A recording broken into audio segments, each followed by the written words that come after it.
Box office దగ్గర recent టైంలో అనుకున్న రేంజ్ లో హిట్స్ ను సొంతం చేసుకోలేకపోతున్నా కూడా ప్రతి సినిమాతో మినిమం వసూలనైతే అందుకుంటూ పరుగును కొనసాగిస్తూ మాస్ లో మంచి ఫాలోయింగ్ నే దక్కించుకుంటున్న ఎనర్జెటిక్ స్టార్ రామ్ పోతినేని నటించిన లేటెస్ట్ మూవీ ఆంధ్ర కింగ్ తాలూకా సినిమాతో ఆడియన్స్ ముందుకు ఈ నెల ఎండ్ లో రిలీజ్ కి సిద్ధమవుతూ ఉన్నాడు.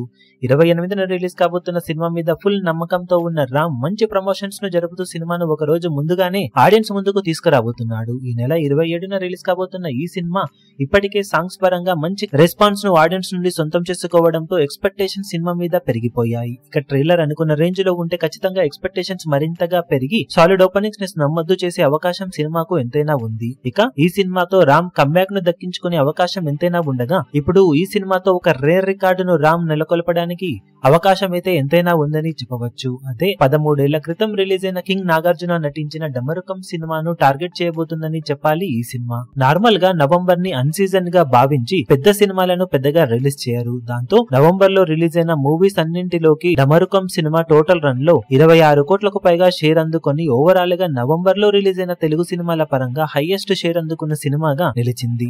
రిలీజ్ అయి 13 ఏళ్లు కావస్తూ ఉన్నా ఇప్పటికీ ఈ సినిమా కలెక్షన్ ను ఏ సినిమా కూడా దాటలేకపోయింది. చాలా వరకు పెద్ద సినిమాలు నోటబుల్ మూవీస్ నవంబర్ రిలీజ్ ను అవాయిడ్ చేస్తూ ఉంటాయి. కానీ చాలా టైం తర్వాత మంచి బజ్ ఉన్న ఆంధ్ర కింగ్ తాలూకా సినిమా ఈ నెలలోనే రిలీజ్ కి సిద్ధమవుతూ ఉండటంతో ఏమాత్రం టాక్ పాజిటివ్ గా వచ్చినా అవలీలగా డమరుకం ను క్రాస్ చేసి మంచి జోరును చూపించడానికి అవకాశం ఎంతైనా ఉంటుందని చెప్పాలి. మరి రామ్ ఈ రికార్డును తన పేరిట సొంతం చేసుకుంటాడో లేదో చూడాలి. ఈ వీడియో మీకు నచ్చినట్లయితే లైక్ చేయండి, షేర్ చేయండి, ఛానల్ ను సబ్స్క్రైబ్ చేయడం మాత్రం మరవకండి. ఏ చిన్న అప్డేట్ ను మిస్ అవ్వకూడదు అనుకుంటే బెల్ ఐకాన్ ను ప్రెస్ చేయండి.